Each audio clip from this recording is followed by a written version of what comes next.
CSG-1. This is primarily associated with the aircraft carrier USS Carl Vinson. Headquartered in San Diego, California, it is one of the main West Coast strike groups. Its mission is to provide a combat-ready force to protect U.S. interests and allies in the Pacific, conducting everything from freedom of navigation operations in the South China Sea to joint exercises with regional partners. CSG-2. This is primarily associated with the aircraft carrier USS Dwight D. Eisenhower. Nicknamed the Ike, this strike group is headquartered in Norfolk, Virginia. It is a workhorse of the Atlantic Fleet, with a primary focus on the European and Middle Eastern theaters. It regularly deploys to the Mediterranean to support NATO allies and to conduct operations in support of U.S. Central Command. CSG-3. This is primarily associated with the aircraft carrier USS Abraham Lincoln. Also headquartered in Bremerton, Washington, it is another of the Pacific Fleet's primary warfighting formations.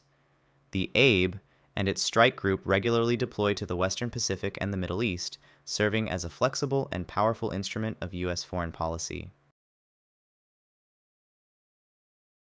CSG-4.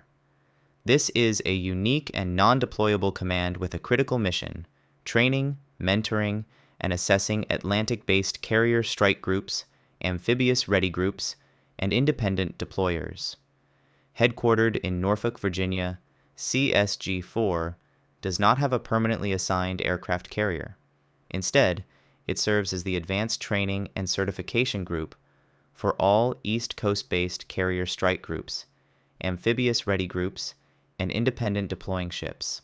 Its expert staff designs and leads the complex multi-week composite training unit exercise, the final and most challenging test a strike group must pass before it is certified as combat ready for deployment. CSG-5. This is unique because it is the only strike group that is permanently forward deployed outside of the United States. Headquartered in Yokosuka, Japan, it is primarily associated with the aircraft carrier USS George Washington. Its mission is to be the tip of the spear and the first responder to any crisis in the Indo-Pacific. It is always on station, providing a constant, powerful U.S. military presence in Asia. CSG-6. Carrier Strike Group 6 was a historic strike group in the U.S. Atlantic Fleet. In its final years, it was primarily associated with the aircraft carrier USS John F. Kennedy. CSG-6 had a long and distinguished history, participating in numerous Cold War and modern operations. The strike group was deactivated in April 2007. CSG-7. Carrier Strike Group 7 was a prominent strike group in the U.S. Pacific Fleet, most recently associated with the aircraft carrier USS Ronald Reagan. CSG-7 played a key role in the Pacific for many years, conducting numerous deployments to the Western Pacific and the Middle East. The strike group was inactivated in 2011 as part of a force restructuring, and the Ronald Reagan was later designated as the forward deployed carrier for Carrier Strike Group 5 in Japan. CSG-8. This is primarily associated with the aircraft carrier USS Harry S. Truman. Also based in Norfolk, this strike group has been a key player in projecting power in the Atlantic and Mediterranean. The Truman and its strike group were notably deployed for an extended period to reassure NATO allies in the lead-up to and during the 2022 Russian invasion of Ukraine. CSG-9. This is primarily associated with the aircraft carrier USS Theodore Roosevelt. Nicknamed the Big Stick, this strike group is headquartered in San Diego, California. It is a high-readiness force that has conducted numerous combat deployments to the Persian Gulf and has played a key role in maintaining security in the Pacific. CSG-10. This is primarily associated with the aircraft carrier USS George H.W. Bush. Based in Norfolk, this strike group is centered on USS George H.W. Bush, which completed Comp 2X in March 2026 as it prepared for deployment. George Washington previously served for years as the forward deployed carrier in Japan, and is now assigned to Carrier Strike Group 5, not Carrier Strike Group 10. CSG-11. This is primarily associated with the aircraft carrier USS Nimitz, the lead ship of its class and the oldest carrier in the U.S. fleet. Headquartered in Everett, Washington, the Nimitz Strike Group has a long and storied history of deployments spanning decades, serving as a powerful symbol of American naval power from the Cold War to the present day. CSG-12. This is a unique and powerful strike group as it is primarily associated with the new USS Gerald R. Ford, the lead ship of the Navy's next generation of aircraft carriers. Headquartered in Norfolk, this strike group is at the forefront of developing new tactics for the advanced technologies of the Ford class. It deploys with USS Gerald R. Ford as its flagship.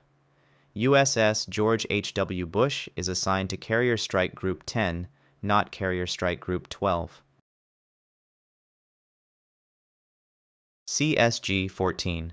Carrier Strike Group 14 was a unique and short-lived command. It was established in the mid-2000s as part of a Navy reorganization effort. Although it later operated without an assigned aircraft carrier, or Carrier Air Wing, it had earlier been associated with the Enterprise Strike Group. It was created on October 1, 2004, when Cruiser Destroyer Group 12 was redesignated as Carrier Strike Group 14. The command appears to have been removed from Navy force listings by 2012 after several years of operating without an assigned carrier. CSG-15. This is the Pacific Fleet's equivalent of CSG-4. Headquartered in San Diego, California, its mission is to train, mentor, assess, and certify Pacific Fleet carrier strike groups, expeditionary strike groups, amphibious ready groups, surface action groups, and independent deployers for deployment. Like its East Coast counterpart, CSG-15 is a non-deployable command staffed by highly experienced sailors who act as the Black Hats, or opposing force, during advanced training exercises. They are responsible for ensuring every Pacific Fleet strike group has been pushed to its limits and is fully prepared for the challenges of a real-world combat deployment. RCOH. At any given time, at least one aircraft carrier is undergoing a multi-year refueling and complex overhaul, or RCOH, where its nuclear reactors are refueled and the entire ship is modernized. During this time, its assigned strike group staff often integrates with other commands or prepares for the carrier's return to service. For example, USS John C. Stennis is currently in refueling and complex overhaul, and its strike group staff has been reassigned within the fleet while the carrier undergoes modernization. Thanks for watching. Which carrier strike group stands out to you the most? Let me know in the comments. Also, please remember to like and subscribe if you enjoyed this video.